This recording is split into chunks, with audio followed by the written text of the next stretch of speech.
అఖిలాండ కోటి బ్రహ్మాండ నాయకుడు కలియుగ ప్రత్యక్ష దైవమైనటువంటి శ్రీవారి మహాప్రసాదమైనటువంటి లడ్డులో కల్తీ జరిగింది అనేటువంటి ఈ వివాదం అంతర్జాతీయంగా కలకలం రేపినటువంటి నేపథ్యంలోనే ఇప్పుడు కేంద్ర ప్రభుత్వం ఈ వివాదం మీద ఎటువంటి నిర్ణయాన్ని తీసుకోబోతోంది, అసలు ఎటువంటి చర్యలు ఉండబోతున్నాయి అనేది ఇప్పుడు సర్వత్రా ఉత్కంఠగా అయితే మారింది.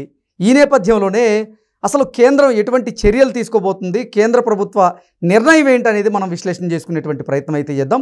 ప్రస్తుతం మనతో పాటు ఉన్నారు ప్రముఖ రాజకీయ విశ్లేషకులు, ప్రముఖ సీనియర్ జర్నలిస్ట్ డివిఎస్ గారు. సార్తో మాట్లాడదాం. సార్ నమస్తే. సార్ నమస్తే. ఈ లడ్డూ వివాదంలో కేంద్ర నిర్ణయం ఏంటి? కేంద్రం జోక్యం చేసుకునే అవకాశం ఉందా?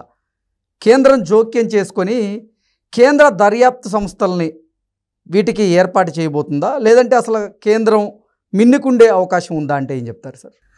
ఓం నమో వెంకటేశాయ నమః. ఎందుకంటే ఏడుకొండలవాడు, అవును, ఆయన ఏది జరిగిన సెన్సేషనే, ఆయన మహిమలు సెన్సేషనే. ఏది ఆయన దగ్గర జరిగిన కుంభకోణాలు, అక్కడ జరుగుతున్న అన్యమత ప్రచారాలు, ఈ కల్తీ నెయ్యి అన్నిటినీ మౌనంగా చూస్తున్నాడు. పగలగొట్టాల్సిన టైంకి పగలగొడుతున్నాడు. ఏది పెఠేల్ మని పగలగొట్టేస్తున్నాడు. మనం ఊహించామా? భరించాం. వాళ్ళు కల్తీ లడ్డు ఇచ్చినా తిన్నాము, ఎండిపోయిన లడ్డు ఇచ్చినా తిన్నాము. ఏంటి లడ్డు ఇంత ఇదే అయిపోతుంది, ఆయన కూడా తిన్నారు కదా సార్, చిక్కిపోతుంది అనుకున్నాము, సైజు ఎందుకు ఇంత తగ్గింది అనుకున్నాము, ఇలా ఎండిపోతుంది ఏంటి అనుకున్నాము, నిల్వ ఉండట్లేదు ఏంటి అనుకున్నాము. ఏం జరిగింది? టపేల్ మన పగిలిపోయింది కదా. ఇప్పుడు బ్రహ్మాండమైన లడ్డు తయారైపోతాం. ఇప్పుడు భక్తులంతా హ్యాపీ. ఇవాళ అందరి కళ్ళు సుప్రీంకోర్టు వైపు, ఇవాళ అందరి కళ్ళు నీకు ప్రపంచవ్యాప్తంగా స్వామివారి భక్తులందరూ కూడా, రెండు తెలుగు రాష్ట్రాల ప్రజలే కాదు, ఇవాళ ఏంటి దేశం మొత్తం ఢిల్లీ వైపు చూస్తారు. సుప్రీంకోర్టు ఏ నిర్ణయం తీసుకుంటుంది, ఏమి డెసిషన్ ఇస్తుంది అనే దాంట్లో ఏముంటుంది. ఇందులో డెసిషన్ ఏముంటుంది? మామూలే, కోట్లాది భక్తుల విశ్వాసాలకు అనుకూలమైన నిర్ణయం. సుప్రీంకోర్టు ద్విసభ్య ధర్మాసనం ఇచ్చేది కూడా ఇవాళ ఏంటి, ముందు భక్తుల యొక్క విశ్వాసాలు నిలబడాలి. ఎట్టి పరిస్థితుల్లో కూడా దీన్ని ఉపేక్షించే ప్రసక్తే లేదు. ఎందుకంటే ఆ జడ్జీలు కూడా స్వామివారి భక్తులే కదా. అవును, వాళ్ళు కూడా ఎన్నిసార్లు ఇక్కడికి వచ్చి ఉంటారు, తిరుపతి వస్తారు కదా ప్రతి జడ్జి. మొన్నే వచ్చి వెళ్ళారు ఎవరు, సిజే చంద్రచూడ్ గారు మొన్నే వచ్చి వెళ్ళారు. సింపుల్గా ఆయన టీంలో ఎవరు అన్యమతస్థుడు ఉన్నాడు, డిక్లరేషన్ సైన్ చేసి. అంటే ఇవాళ ఏంటి, ఆచారాలు పాటించాలా, సనాతన ధర్మాన్ని గౌరవించాలా. మనం ఏంటి, కల్తీ జరిగింది వాస్తవం, అందులో ఇంకా నీకు సెకండ్ ఒపీనియన్ లేదు, ఎవరికీ లేదనమాట.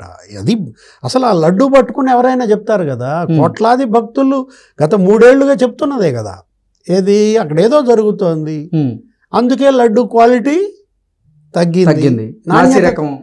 నాసిరకం జీడిపప్పు వాడుతున్నారని, నాసిరకం యాలుకలు వాడుతున్నారని. 800 కోట్ల బడ్జెట్ కృష్ణ ఈ సరుకుల మీదే సంవత్సరానికి. నీకు 8 mm పొడవున్న యాలుకాయలు వాడాలి. అవును, యాలుకలు నీకు పొడవు ఎంత ఉండాలా? 8 mm. కానీ వాడుతోంది 4 mm. అంటే ఎంత కక్కుర్తి పడ్డారు. జీడిపప్పు కూడా అంతే. మొత్తం అక్కడ వాడుతున్న నాసిరకం సరుకుల వల్లే మహాప్రసాదం నాణ్యత దెబ్బతిందనమాట. ఇది మరి ఘోరం. ఏది, ఆవు నెయ్యి కల్తీ కాదు అసలు అది వెన్న నుంచి చేసే నెయ్యి కాదంట.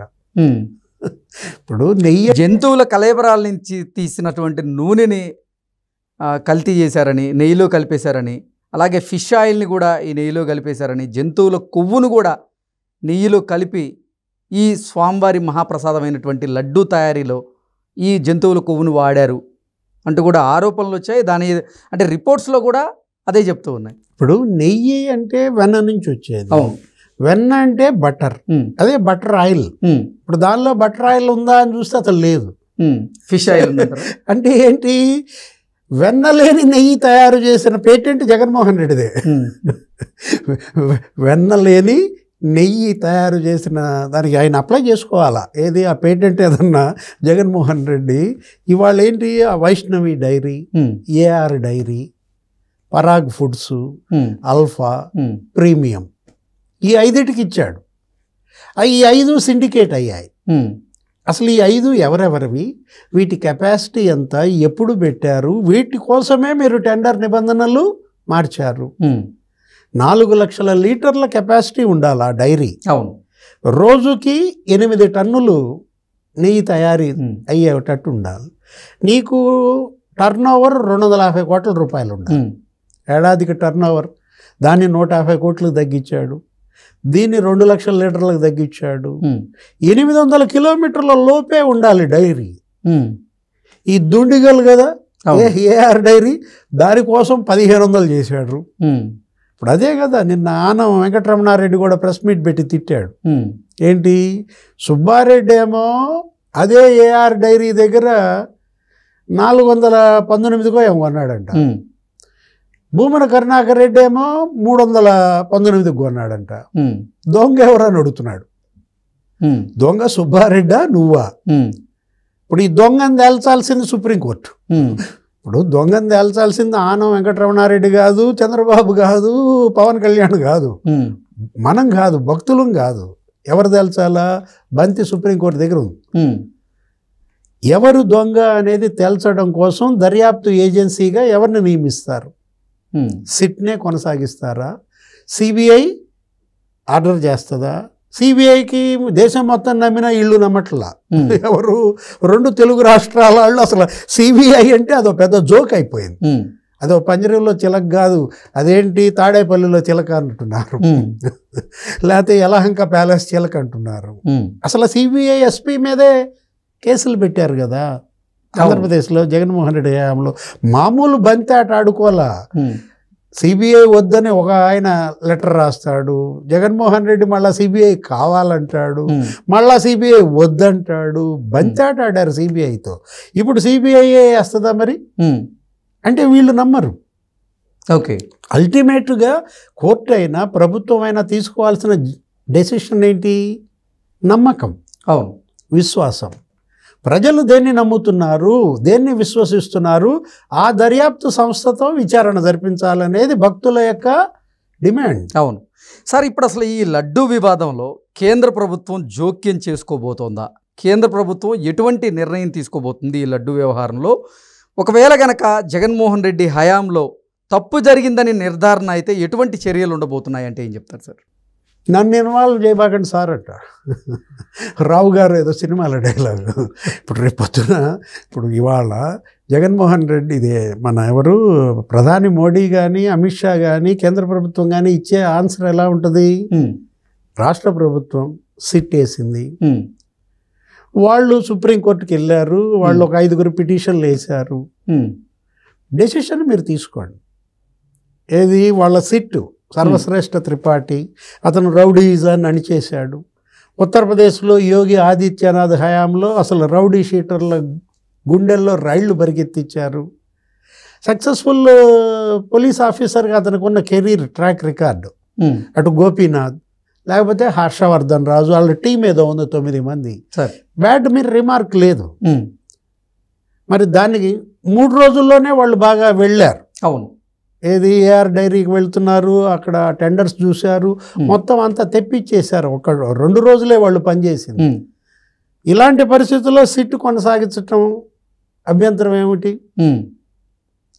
లేదు, ఈ సుబ్రహ్మణ్య స్వామి వేసిన పిటిషను, సుబ్బారెడ్డి వేసిన పిటిషను, ఇవన్నీ పరిగణలో తీసుకుని కేంద్రం మీరు సిబిఐని ఇవ్వండి అని అడిగింది అనుకోండి, వేయమంటది.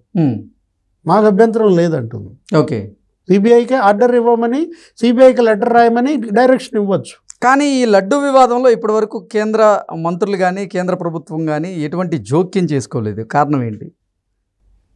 అంటే జోక్యం చేసుకోవటం అంటే ఏ విధంగా దీనిలో జోక్యం చేసుకుంటుంది? జోక్యం చేసుకునే అవకాశం ఏముంది? జరుగుతుంది కదా. ఓకే, ఏది ఇది భక్తుల విశ్వాసాలకు సంబంధించిన అంశం. అంటే కోట్లాది మంది హిందువుల మనోభావాలకు సంబంధించిన విషయం, అలాగే ఆంధ్రుల మనోభావాలకు సంబంధించిన విషయం. వాళ్ళు కూడా షాక్లో ఉన్నారేమో కృష్ణ.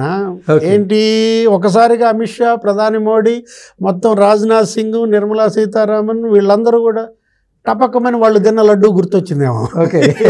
ఇది ఇప్పుడు వీళ్ళకి అదొక ఆనవాయితీ ఏంటి, ముఖ్యమంత్రులు జగన్మోహన్ రెడ్డి, చంద్రబాబు, ఇక్కడున్న నాయకులు, ఎంపీలు వీళ్ళెళ్ళి కలిసినప్పుడల్లా ఏమిస్తారు వాళ్ళకి?